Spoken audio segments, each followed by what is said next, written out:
जय श्री कृष्ण, जय श्री राम, जय गौ माता, जय राधे श्याम। और आप सब कैसे हैं?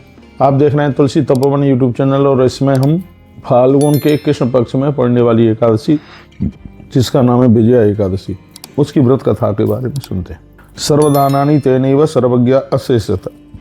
जो इस व्रत को करते हैं उनको संपूर्ण दान और यज्ञ करने का फल प्राप्त होता है, ऐसा ग्रंथ में लिखा है।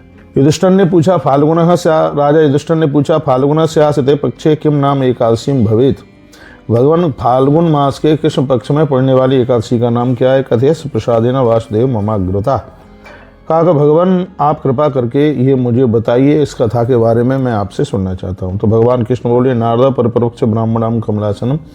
जो आपने मुझे पूछा यही बात एक बार देवर्षि नारद जी ने विधाता ब्रह्मा जी को पूछी। तो ब्रह्मा ने जवाब दिया, शृणु नारद वक्ष्यामि कथाम पाप आराम। भगवान श्री कृष्ण कहते हैं कि ब्रह्मा जी ने कहा था, हे नारद मैं सर्वश्रेष्ठ पाप विनाश करने वाली कथा को कह रहा हूँ, उसे आप सुनिए। मैंने इस विजया व्रत को किसी को भी नहीं अभी तक बताया, ऐसा ब्रह्मा नारद जी को बोले। वो कहते हैं, यन्न कश्याचिदाख्यातम मयिता द्वय्याव्रतम। ये व्रत इतना अद्भुत है कि अभी तक मैंने इसकी चर्चा किसी को की नहीं है। पुरातनम व्रतम ये था पवित्रम पापनाशनम। क्या कहा? यह प्राचीन व्रत बड़ा पवित्र तथा पापों का नाश करने वाला है, निश्चित रूप से राजाओं को विजय प्रदान करने वाला है। प्राचीन काल में अब कथा ब्रह्मा जी ने सुनाई। क्या कहा? पुराण रामो वनम यातो वर्ष्याण्येव चतुर्दश। कहा गया प्राचीन काल में भगवान रामचंद्र ने 14 वर्षों के लिए वन में गए और वहां सीता जी तथा लक्ष्मण जी के साथ वह पंचवटी में निवास करने लगे। तत्रैवस्तस्या रामस्य विजयात्मना रावणे न हृता लोल्याद भार्या सीता यशस्विनी। जब वहां पर विजय स्वरूप श्री रामचंद्र जी निवास कर रहे थे तो उसी समय अपनी लालच के कारण रावण ने उनकी पत्नी का अपहरण कर लिया। वर्णन है, लिखा है कि उसी दुख से दुखी श्री रामचंद्र जी घूमते हुए मेरे भगवान मुमूर्षु जटायु को देखे। वन में भ्रमण करते उन्होंने कबंध को मारा और उनकी सुग्रीव के साथ में मित्रता हुई। 8 नंबर के श्लोक में लिखा, सुग्रीवेण समम तस्य सखित्वम समपद्यता। उन्होंने श्री राम जी का कार्य करने के लिए वानरों की सेना को अपने साथ लिया और उसके पश्चात हनुमान जी ने लंका के उद्यान में माता जानकी की खोज की, यानी जानकी माता को देखा। 9 नंबर का श्लोक है, ततो हनुमता दिष्टा लंकोद्धाने तु जानकी। कहा गया उन्होंने श्री रामचंद्र जी की बातों को सीता जी को सुनाया और महान कार्य किया हनुमान जी ने। फिर वे लौटकर राम जी के पास आए और उन्होंने सारी बातें भगवान प्रभु राम जी को सुनाई। पुनः समेत रामेण सर्वम तत्र निवेदितम। कहा उन बातों को सुनकर भगवान रामचंद्र जी ने सुग्रीव की सहमति के साथ में प्रस्थान किया।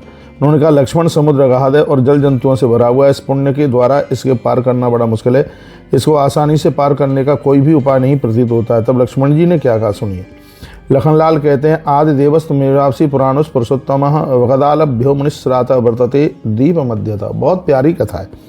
लक्ष्मण जी ने कहा, आप आदि देव पुराण पुरुषोत्तम है, इस द्वीप में दालभ्य नाम के मुनि रहते हैं। लक्ष्मण जी ने कहा, हे प्रभु यहाँ से आधी योजन की दूरी पर यानी 2 कोस की दूरी पर है आश्रम है। हे प्रभु वहाँ पर दूसरे भी बहुत और भी ब्राह्मण रहते हैं, आप उन प्राचीन ऋषि के पास जाकर पूछें। लक्ष्मण जी के उस अत्यंत सुंदर वाणी को सुनकर भगवान राम महामुनि वगदालभ्य के पास गए। श्री राम जी ने मुनि को उसी तरह से प्रणाम किया जिस तरह से देवता भगवान विष्णु को प्रणाम करते हैं। ऐसा वर्णन किया गया। 16 नंबर का श्लोक है, प्रणाम मुनिम मूर्धना रामो विष्णु मेवापरः। मुनि ने जान लिया कि ये श्री राम पुराण पुरुषोत्तम विशेष कारण से मानव शरीर धारण किए हुए हैं। संतुष्ट होकर के मुनि ने भगवान श्री राम जी को पूछा। क्या पूछा? तत्प्रसाद हम विप्रह तीरम नदन तीपते आग। तो देखो बड़ा प्यारा श्लोक है। मुनि ने भगवान प्रभु श्री राम जी के साथ में चर्चा करी है। भगवान क्या पूछा? आपका आगमन किस प्रयोजन से हुआ है, ये पूछा गया कि आप ये बताइए। उवाच स ऋषि तुष्टम कुतो राम तवागमः। ये बताइए आपके आगमन का कारण क्या है। तब भगवान प्रभु राम जी कहने लगे, तो प्रसाद हम विप्रम तीनम नदीन दीपते आगतोष्मी समसैन्यत्र लंकाम जेतुम सराक्षसाम।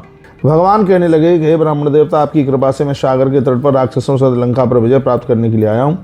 आपकी कृपा से समुद्र जिस तरह आसानी से पार किया जाए उस उपाय को आप बताइए, आप मुझ पर कृपा करें। मैं इसी प्रयोजन से आपके दर्शन के लिए आया हूँ।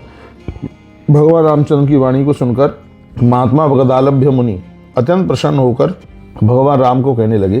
क्या कहने लगे? कि आप सर्वोत्तम एक व्रत करें। उन्होंने कहा, इस व्रत को करने से आप आसानी से लंका पर विजय प्राप्त कर लेंगे। लंका तथा राक्षसों को जीत करके निर्मल यश प्रदान करेंगे आप। लंका जित्वा राक्षसामम स्वेच्छा कीर्तिमाप्स्यसि। पूरी दुनिया में आपकी कीर्ति बढ़ेगी। एकाग्र मन से होकर आप इस व्रत को करें। फाल्गुन के कृष्ण पक्ष में पड़ने वाली एकादशी जिसका नाम विजया एकादशी है। लिखा फाल्गुन स्यासते पक्षे विजया एकादशी भवेत। महात्मा जी ने कहा हे राम, इसका व्रत करने से आपको विजय की प्राप्ति होगी और आप निश्चित रूप से वानरों के साथ समुद्र को पार कर जाएंगे। हे राजन, इस व्रत की फलप्रद विधि को आप सुने। 10वीं तिथि को सुवर्ण या चांदी या तांबे का या मिट्टी का एक घड़ा लें, मैंने पिछली वीडियो में भी बोला है। उसमें जल भरें, 5 पल्लव लगाएं, उसके नीचे सप्तधान डालें, जौ रखें, उसके ऊपर भगवान नारायण की सोने चांदी की कोई भी प्रतिमा मूर्ति रखें। एकादशी के दिन प्रातः स्नान करें, उस घट के कंठ में माला पहनाएं, कलावा बांधें, अनुलेपन, उसमें आप चंदन रोली लगाएं, उसको सुपारी तथा नारियल से विशेष रूप से पूजा करें, गंध धूप दीप और नैवेद्य चढ़ाएं। उस घट के सामने ही बैठकर सत्य कथाओं को सुने। हो सके तो एकादशी की 26 कथा सुन लें। उसी के समक्ष रात्रि में जागरण करें। व्रत के लिए घी तथा अखंड ज्योत जलाएं। द्वादशी के दिन जब सूर्य निकल आवे, उस घट को नदी या झरने या सरोवर आदि जलाशय में लाकर उसकी स्थापना करके उसको पूजा करें और उसके तत्पश्चात उस घट को या तो ब्राह्मणों को दे दें या फिर नदी में प्रवाहित कर दें। ऐसा कहा। ब्रह्मा जी ने कहा। इस तरह सुनकर श्री रामचंद्र जी ने उसी प्रकार से सब कुछ किया। इति श्रुत्वा ततो राम इतुक्तः मकरोत्तदा कृते व्रते सद्विजयी भुवा रघुनंदनः। व्रत करने के बाद भगवान प्रभु राम विजयी हुए। उन्होंने लंका को जीत लिया, सीता जी माता को प्राप्त किया। तो नारद जी को ब्रह्मा जी कहते हैं, पुत्र इस विधि से जो मनुष्य व्रत करते हैं उन्हें संपूर्ण जगत में विजय प्राप्त हो जाती है। श्लोक में विजय प्राप्त करते हैं वो लोग अक्षय परलोक को प्राप्त करता है। हे पुत्र, विजया एकादशी का व्रत करना ही चाहिए। विजया का महात्म सभी पापों को नष्ट कर देता है। इसके पढ़ने तथा श्रवण करने से वाजपेयी यज्ञ करने का फल प्राप्त होता है। लिखा है विजया याश महात्म्यम सर्व किल्वसनाशनम पठना श्रवणा शैव वाजपेय फलम लवेत। इस कथा को सुनने से वाजपेयी यज्ञ करने के फल प्राप्त होते हैं। हजारों गोदान करने का फल प्राप्त होता है। यह विजया एकादशी का महात्म्य, उसकी व्रत कथा हमने आपको सुनाई। यदि इसमें आपको कुछ बढ़िया अच्छा लगा है तो इस कथा को आगे के लिए ज़रूर भेजिए, जिससे और भी लाभान्वित लोग हो सकें। तो 24 फरवरी को होने वाली विजया एकादशी जो फाल्गुन के कृष्ण पक्ष में पड़ रही है, इस एकादशी की आप सभी को मंगलमय बधाई, बहुत बहुत शुभकामनाएं। हमने पूरी व्रत कथा एक प्रमाण के साथ संस्कृत के श्लोक बोल करके आपको एक कथा सुनाई है। निश्चित रूप से यह कथा आपको वाजपेयी यज्ञ करने का फल और 1000 गोदान करने का फल प्राप्त कराएगी। बहुत बहुत धन्यवाद। ऐसे हमारे साथ जुड़े रहिए और नई नई अपडेट प्राप्त करते रहिए।